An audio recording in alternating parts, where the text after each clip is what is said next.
Olá, meus amigos, tudo bem? Então vamos começar aí o nosso estudo de uma outra etapa do Livro dos Espíritos, o livro 4. Então, se vocês recordarem, o Livro dos Espíritos é dividido em 4 partes. A gente já estudou as 2 primeiras no Livro dos Espíritos 1, no ano passado, e esse ano a gente está fazendo esse estudo, né, que a gente acabou dividindo em 2 anos para tornar o estudo um pouquinho mais aprofundado, a gente não ter tanta pressa em passar por temas e questões importantes que a gente tem e que sempre vale a pena a gente estudar mais detalhadamente, tá bom? Então, hoje a gente vai começar esse livro 4, que se chama Penas e Gozos Terrenos ou Terrestres, e esse livro, na verdade, deu origem depois, na obra de Kardec, ao livro O Céu e o Inferno, onde Kardec vai, né, detalhar ainda mais as questões que estão ali dentro, tá? Vamos fazer um momento de prece para a gente iniciar o nosso estudo, então. Vou convidar para que a gente possa fechar os nossos olhos, fazer o nosso recolhimento íntimo nesse momento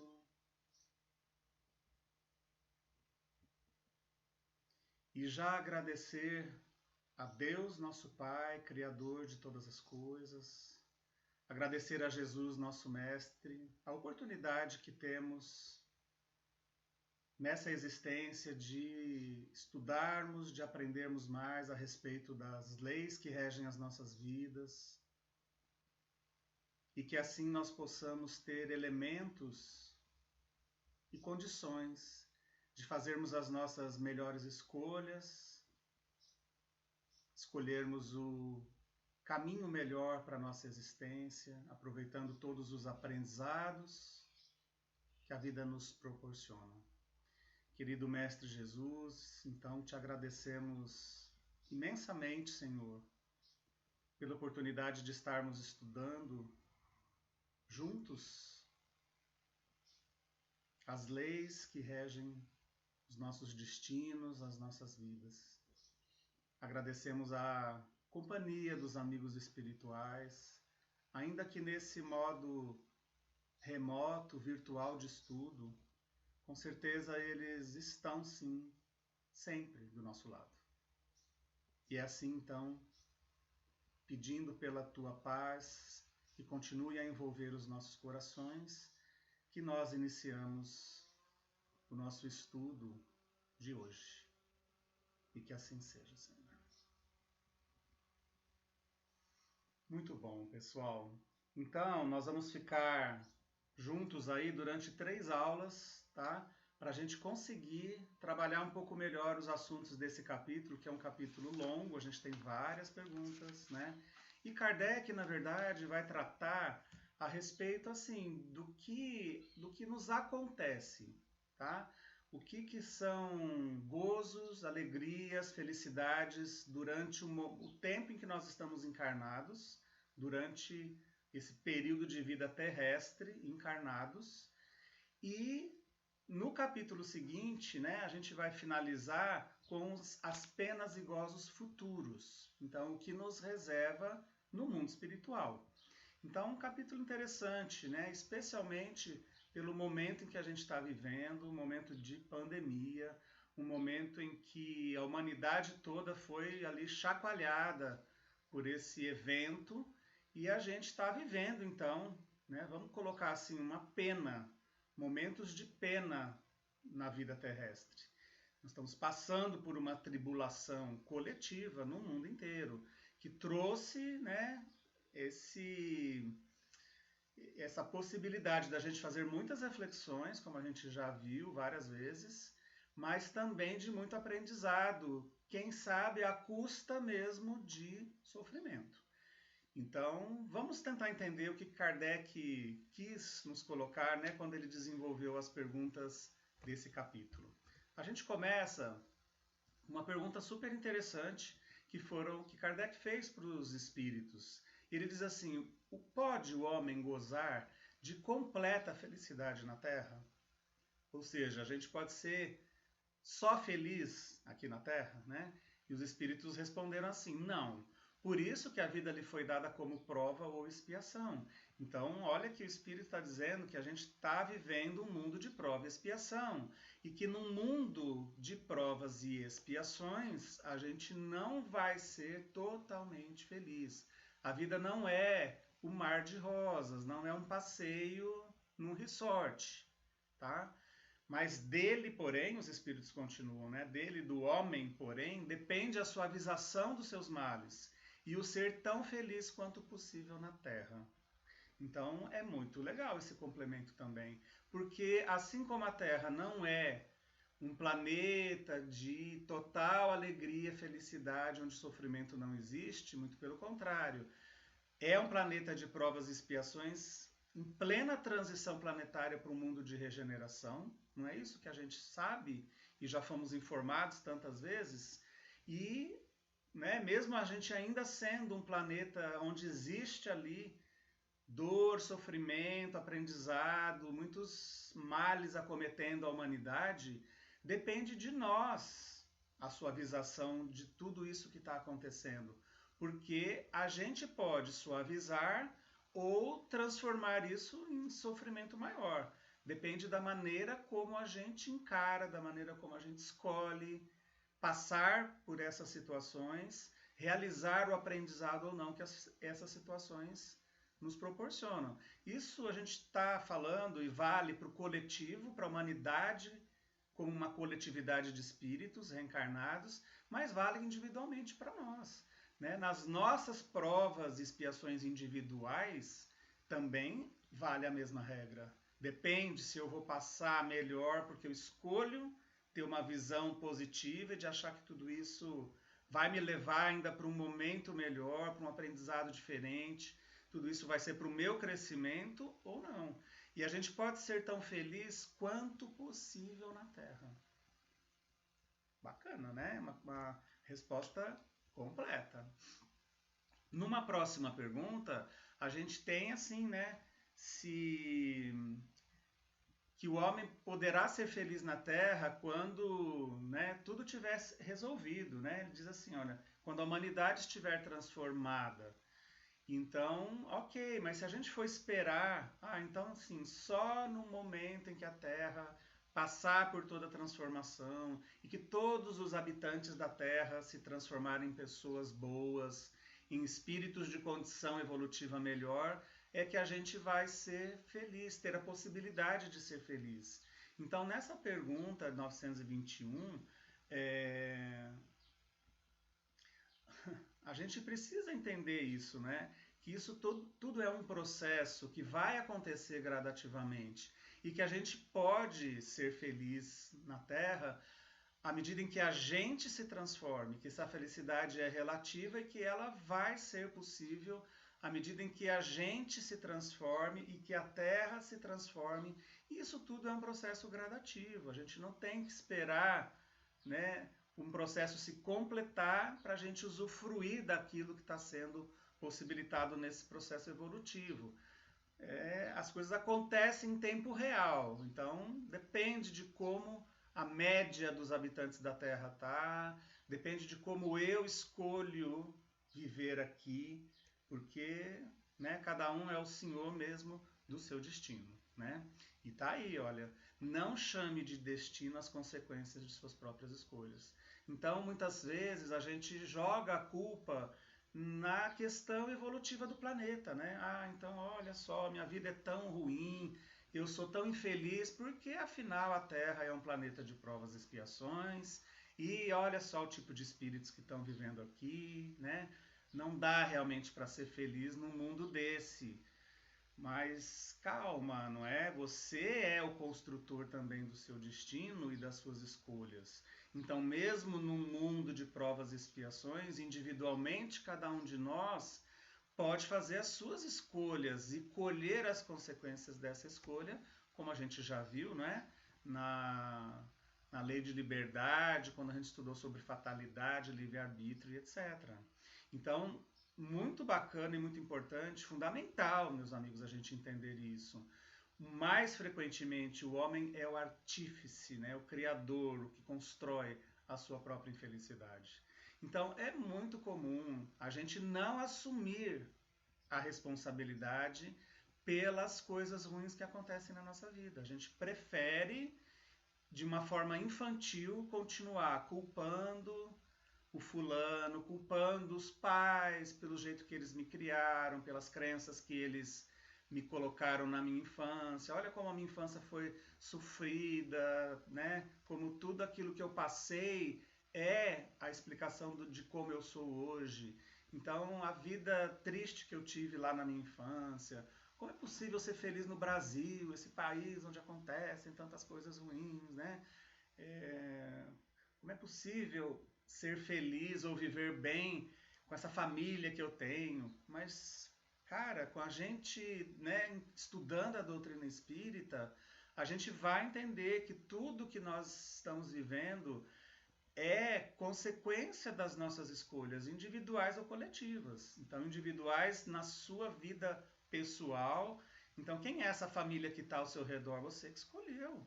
Ah, eu não escolhi nascer nesse lar. Não, escolheu sim. Se não foi agora, foi numa programação reencarnatória anterior. A gente não passa por situações que não têm a ver com aquilo que nós escolhemos, tá? Consciente nessa existência ou no inconsciente ou em momentos do nosso passado espiritual. Então, o que a gente está vivendo é consequência daquilo que a gente escolheu em algum momento evolutivo da nossa vida, tá? Porque a vida não é feita de tiros ao acaso, não é verdade? Então, nós é que construímos tudo aquilo que está acontecendo para nós.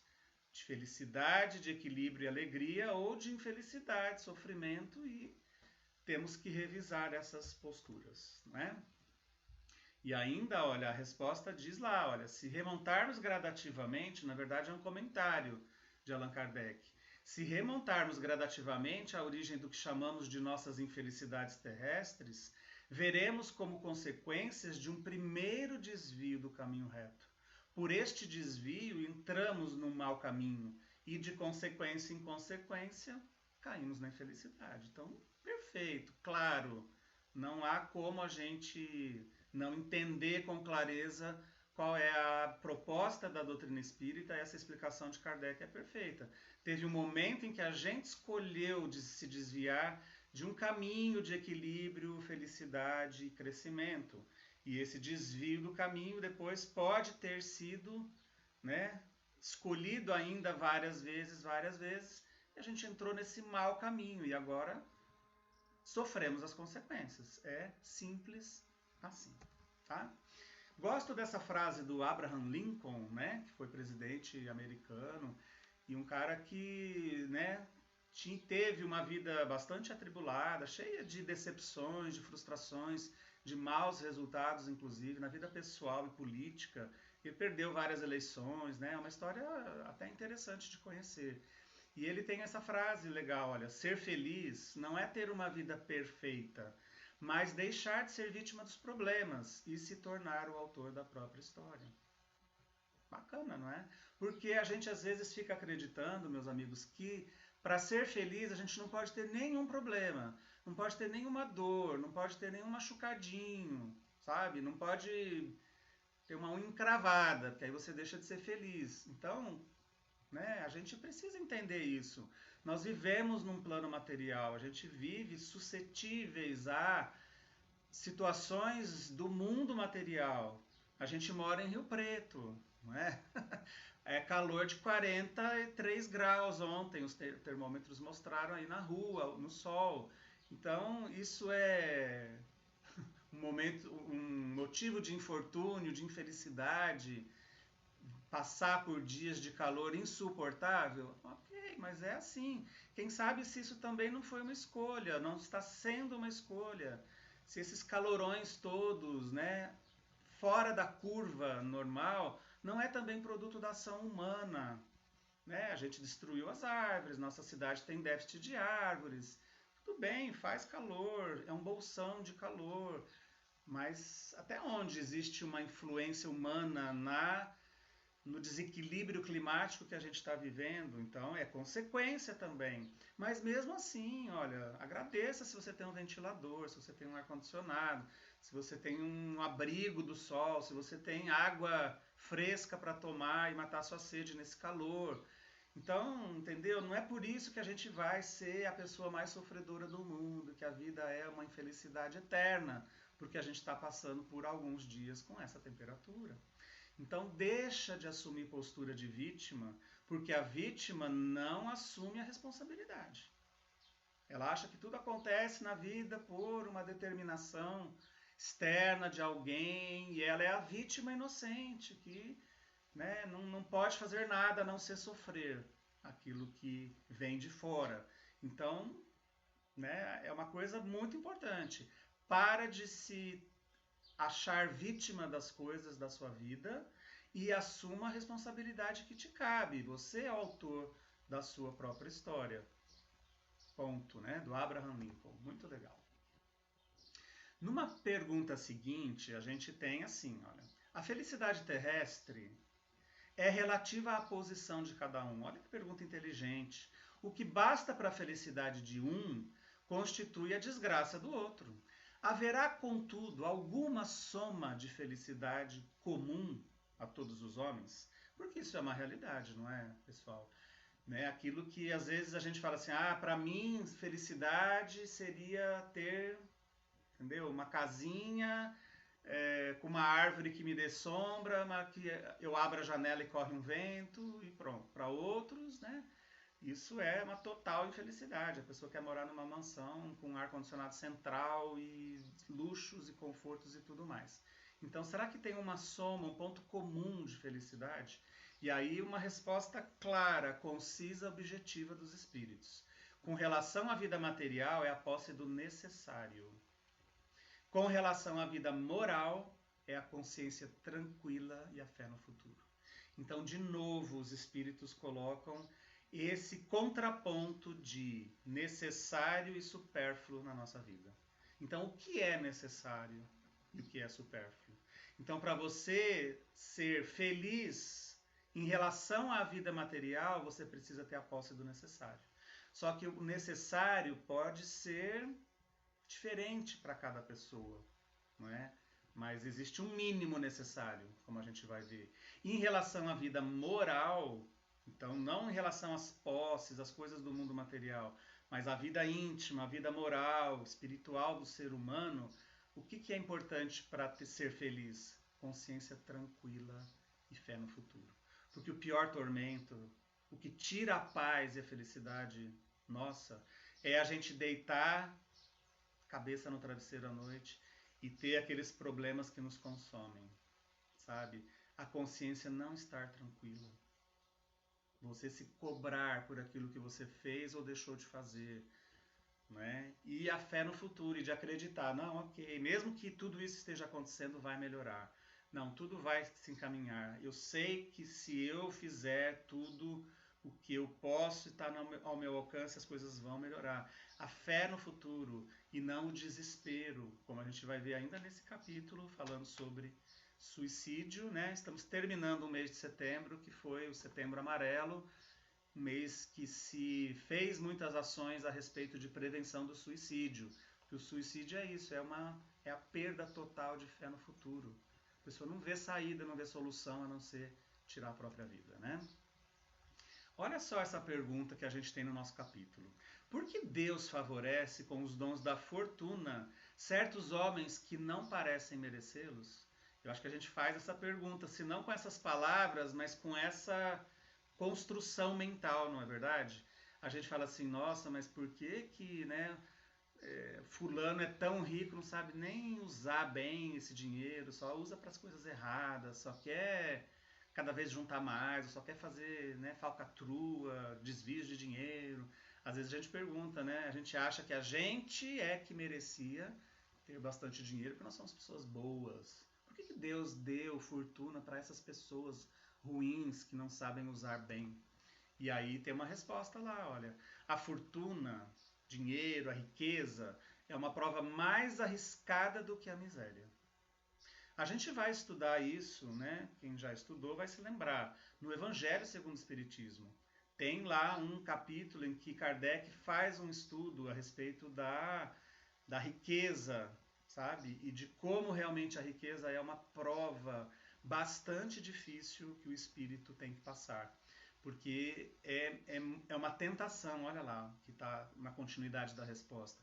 Porque é uma tentação para o abuso e os excessos. E por que é mais difícil ser-se moderado do que resignado?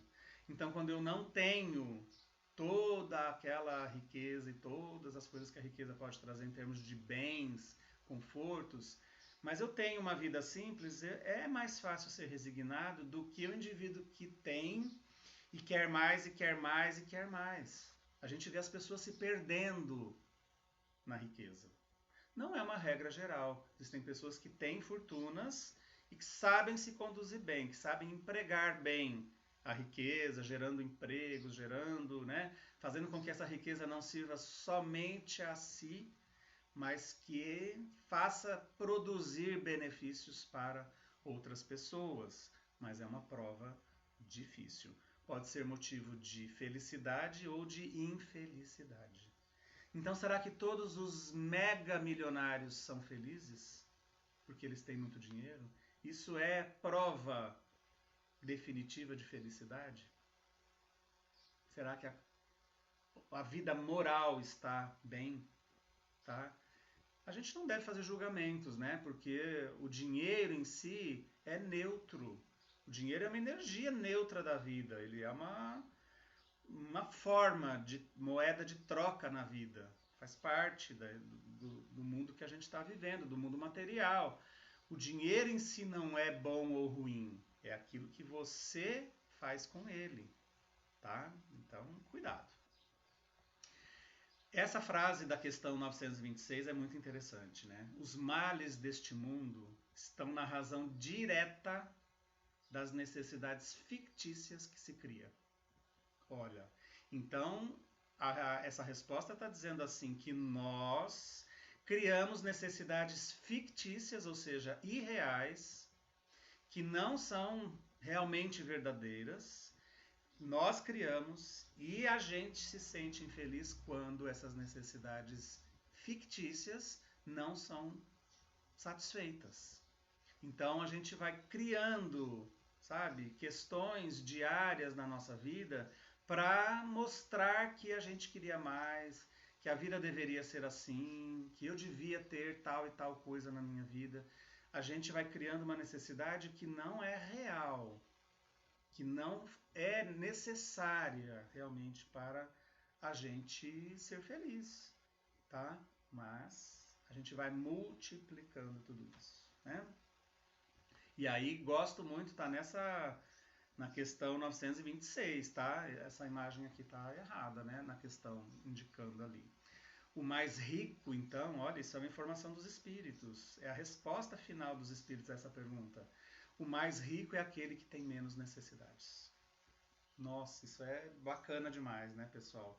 Muito, muito. Porque se a gente tiver muitas posses, muito dinheiro, muita riqueza, e com isso a gente for multiplicando as necessidades, a gente vai criando cada vez mais fatos que precisam ser satisfeitos na nossa vida, e aí a gente vai correndo cada vez mais risco de, quando uma dessas necessidades não é satisfeita, não é atendida, a gente se sente infeliz.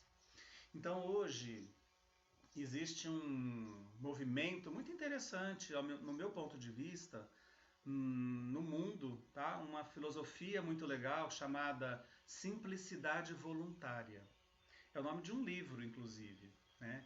E esse livro é muito bacana, eu gostei muito quando eu li. Ele não é um livro espírita, mas é um livro de um autor, não sei se ele é norueguês, alguma coisa assim, lá da Europa.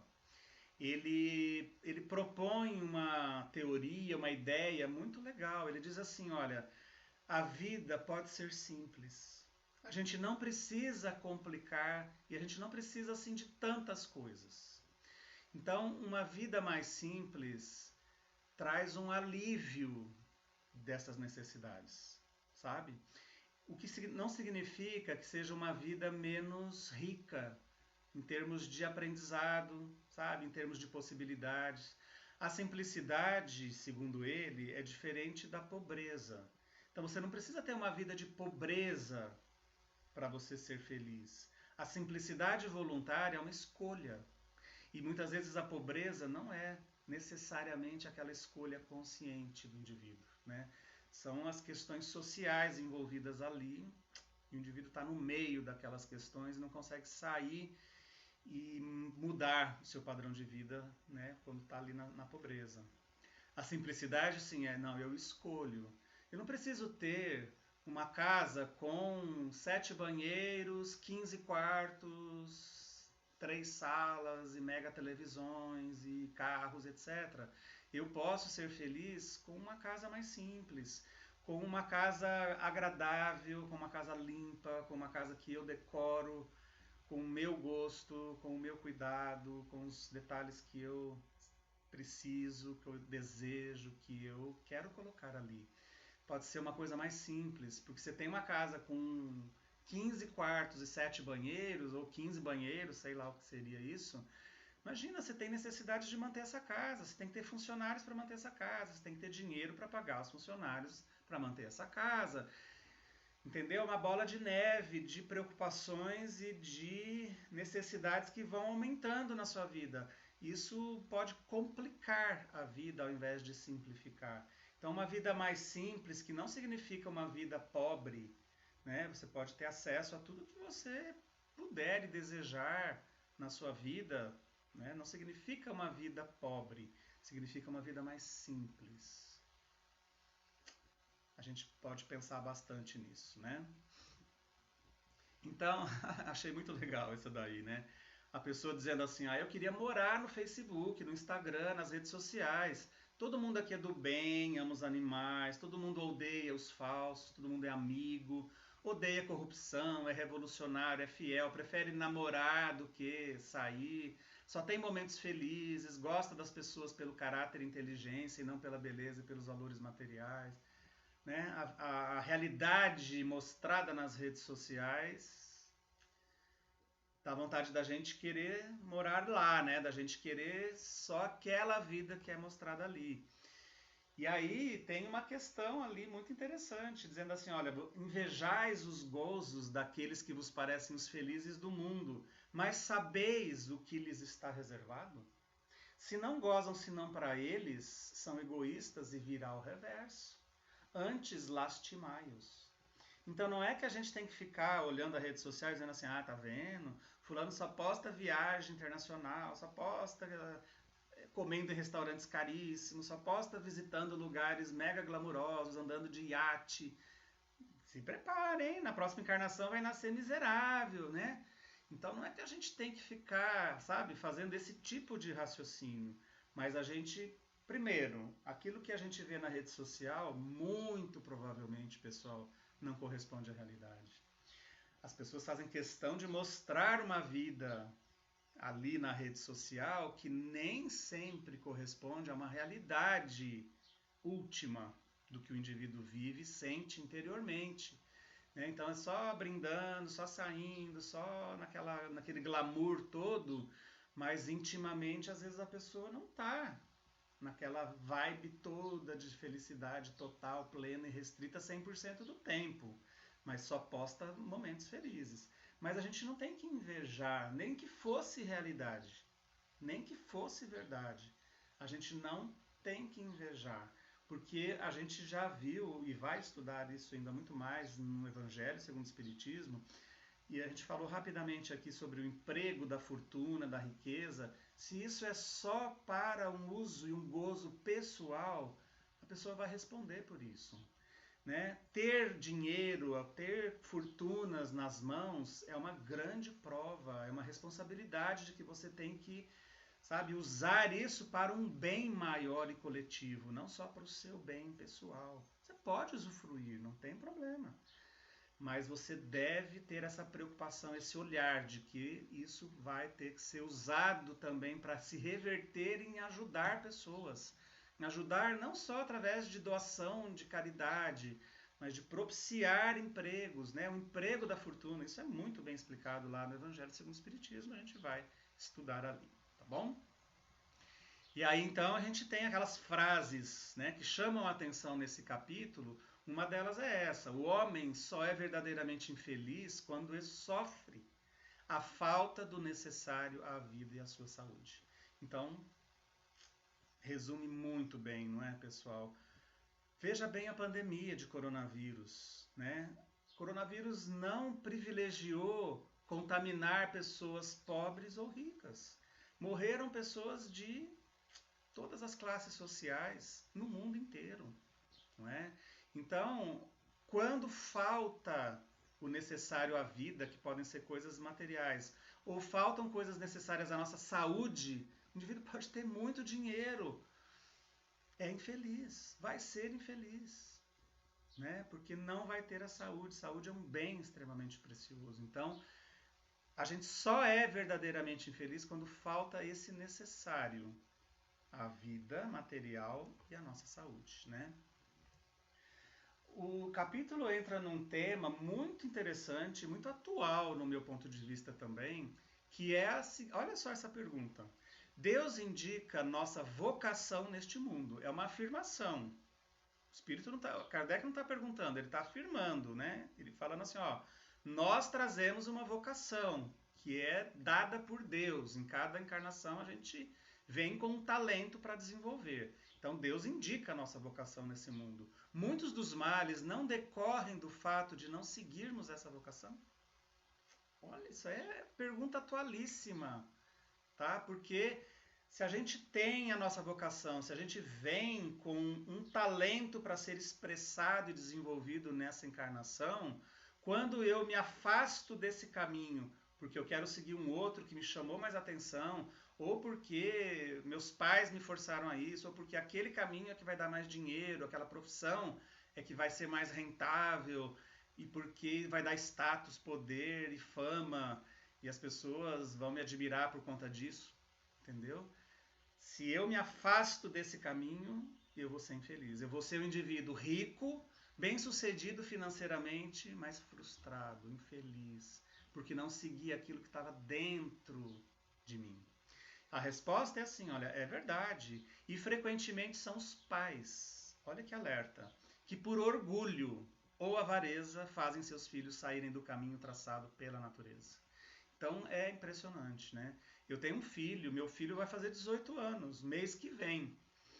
E ele está exatamente nessa fase de escolher, fazer a escolha profissional dele, de, sabe, fazer as inscrições para os vestibulares, que viraram uma bagunça agora com a história da pandemia ainda. Vestibular todo ano que vem. Mas, sabe, a gente percebe a angústia do jovem, a gente já foi jovem e a gente passou por isso também, né? Esse momento de definição profissional é super importante. E a gente precisa cada vez mais escutar o que está dentro de nós para fazer uma boa escolha. E os pais não podem ou não devem, podem orientar, podem ajudar seu filho nessa escolha, mas eles não podem impor. Porque quando eu imponho o que eu acho que meu filho deve fazer, provavelmente eu vou estar colocando sobre ele as minhas expectativas ou frustrações. Ah, então eu quero que ele seja um engenheiro, escolha fazer engenharia, qualquer que seja, porque eu sempre quis ser engenheiro e nunca pude, nunca dei conta. Quero que meu filho seja médico, porque o médico é uma pessoa que, né, vai trabalhar bastante, mas ele vai ganhar dinheiro, ele vai ter uma vida estabilizada, ele vai ter um título de doutor, ele vai ser reconhecido, admirado por todo mundo.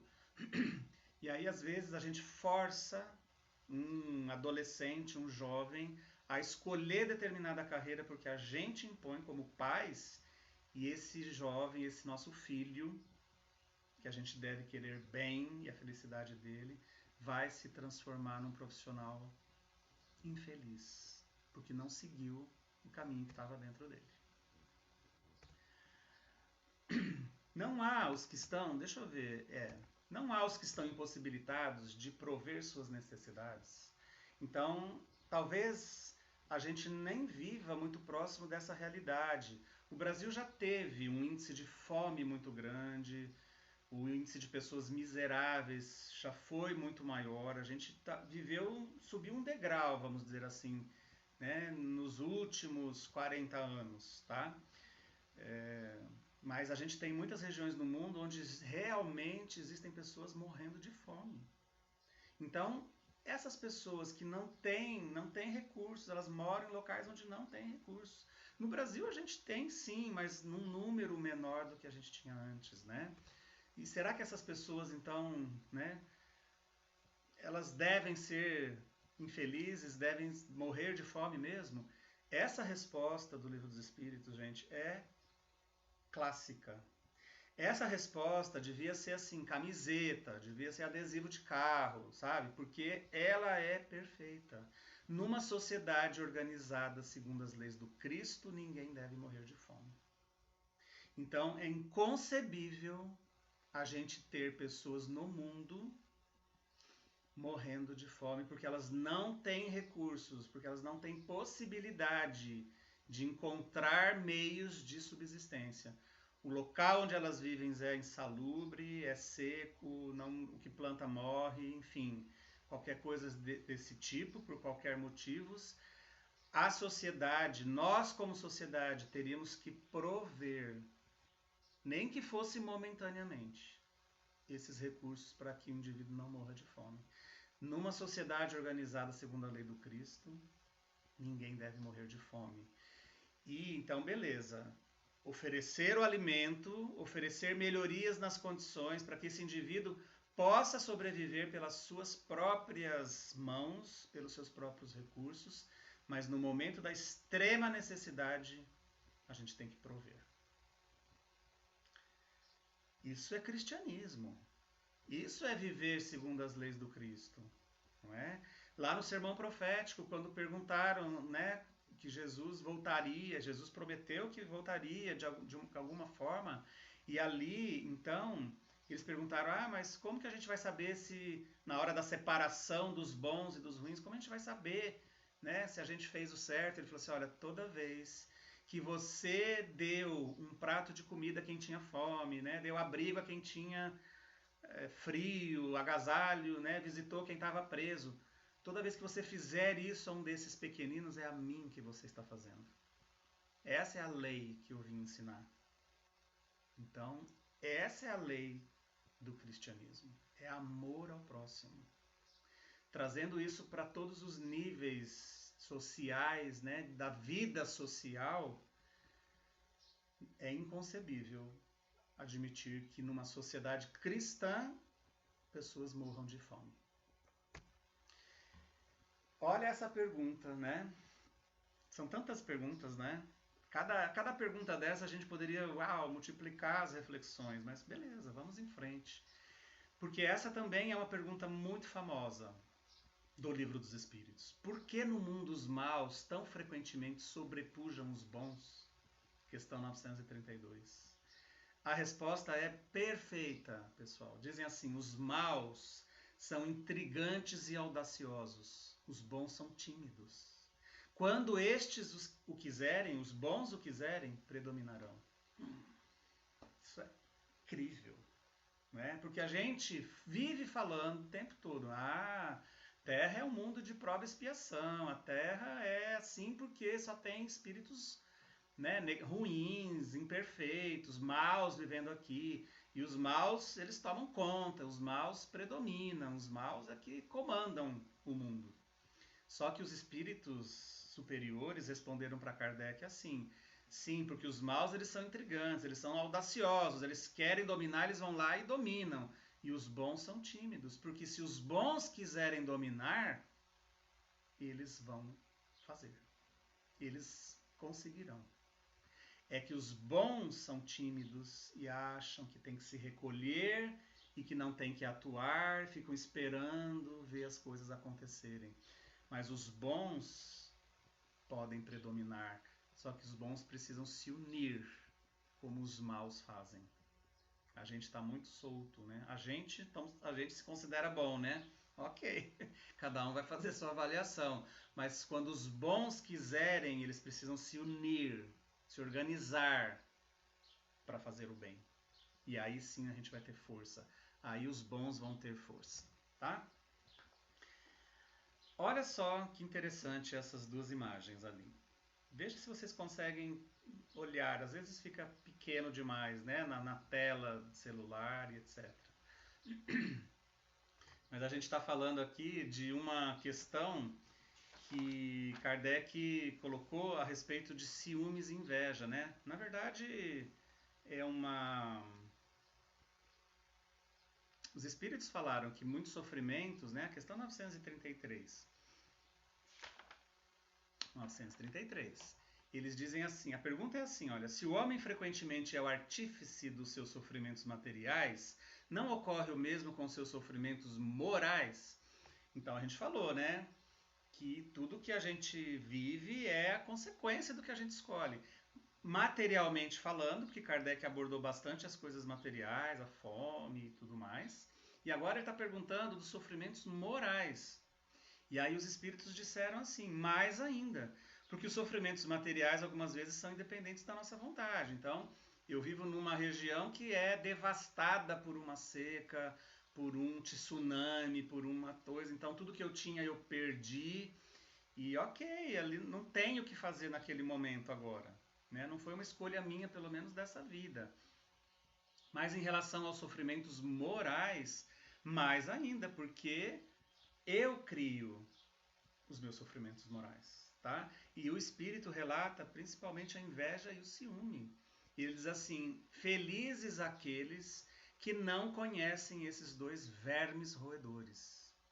Quem tem, quem vive, quem experimenta ciúmes e inveja, vive num estado de febre contínua. Então é horrível. Todo mundo acho que já sentiu em algum nível inveja ou ciúme na vida. Agora, se isso é algo que está presente em você, se isso é algo que faz parte do seu comportamento, das suas reações, meu amigo, isso vai ser um sofrimento moral muito grande. Isso vai ser uma infelicidade na sua vida muito grande. Porque o ciumento, ele tem uma insegurança absurda em relação ao objeto do seu ciúme. Que pode ser o parceiro amoroso, que pode ser amigos, pessoas da família, objetos materiais, né? Então a pessoa tem um apego com esse computador, nossa, ninguém pode chegar, pôr a mão no meu computador. Aí acontece qualquer coisa, né? Que a mesa desmonta, o computador cai e quebra.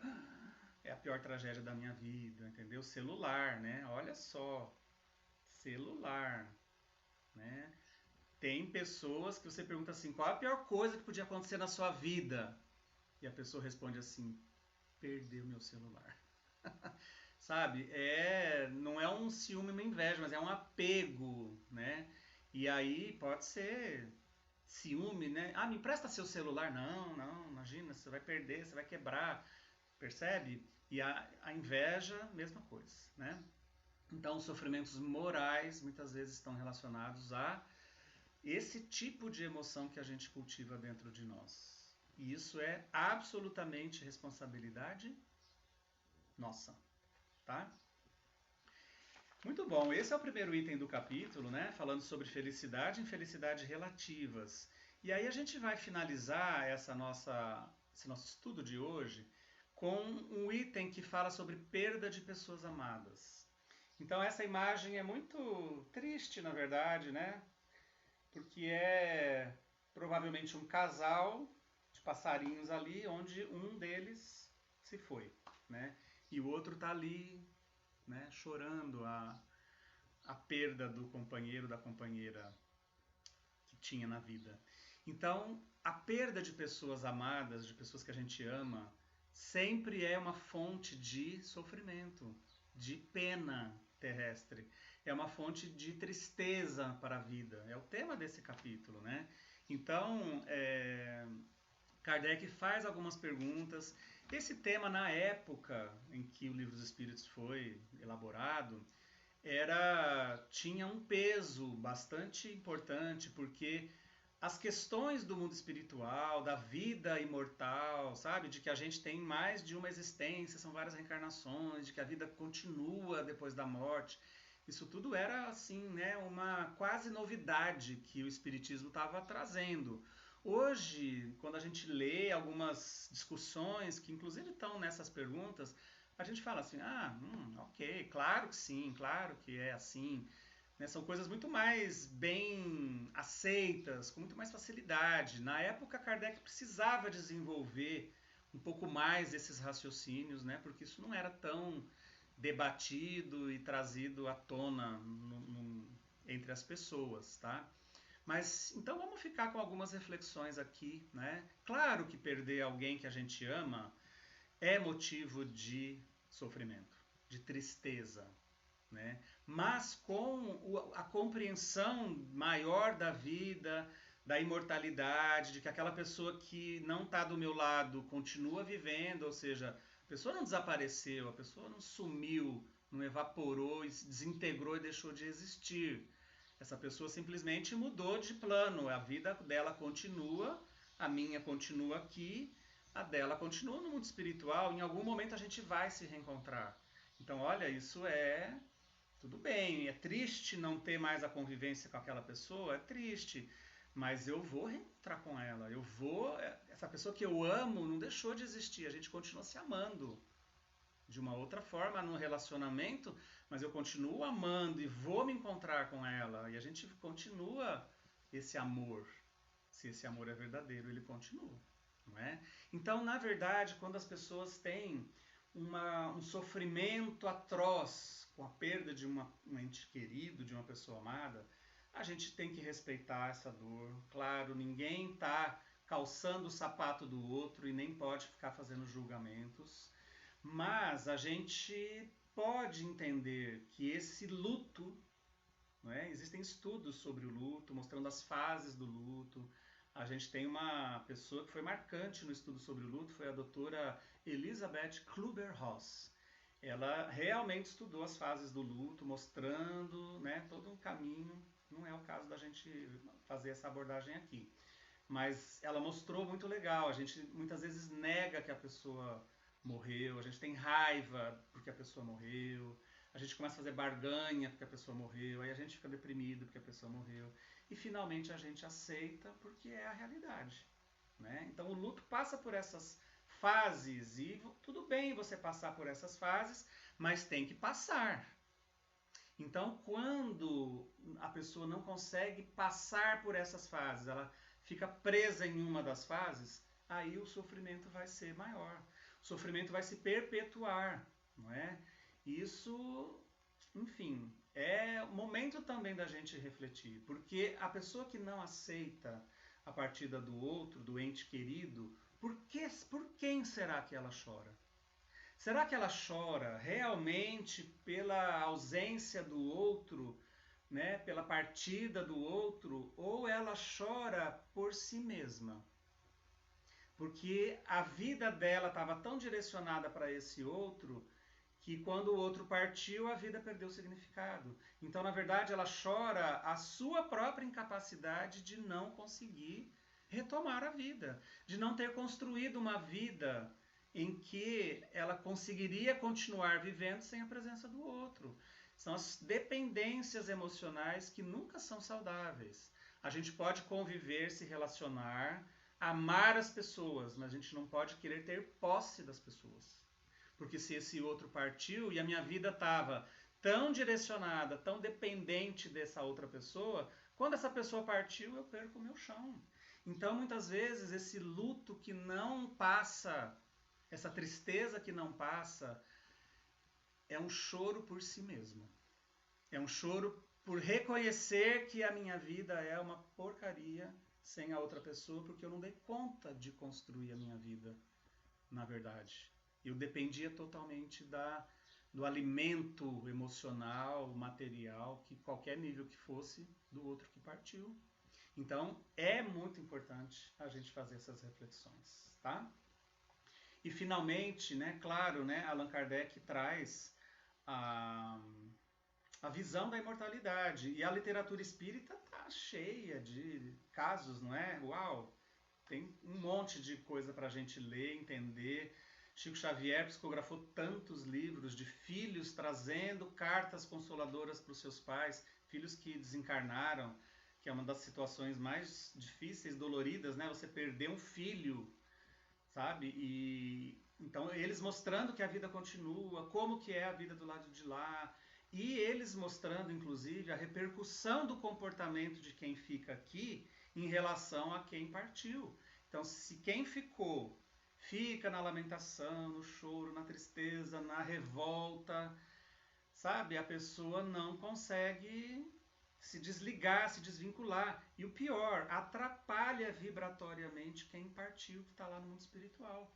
Então, várias comunicações mediúnicas relatam isso, né? Que dizendo assim, paizinho, mãezinha, né? Fiquem tranquilos, tudo aconteceu como tinha que acontecer, né? Dirijam a sua vida agora para fazer o bem, para continuar a viver bem aí, eu estou bem, tá tudo certo, a gente vai se reencontrar. Então, tranquilo se sentir saudade, mas a revolta, o choro da revolta, o choro da não aceitação, a incompreensão de tudo isso, sabe? Gera sofrimento para quem ficou e sofrimento para quem partiu. Porque esse choro, essa revolta, essa emissão mental da revolta, da não aceitação, atinge a pessoa que está desencarnada. Então, né, às vezes num momento recente de desencarnação, poucos dias, semanas, meses de desencarnação, se o que ficou, se a parte que ficou, pai, mãe, esposo, filha, enfim, qualquer vínculo que seja, amigo, se a emoção presente é de revolta e não aceitação, isso repercute negativamente no espírito que desencarnou.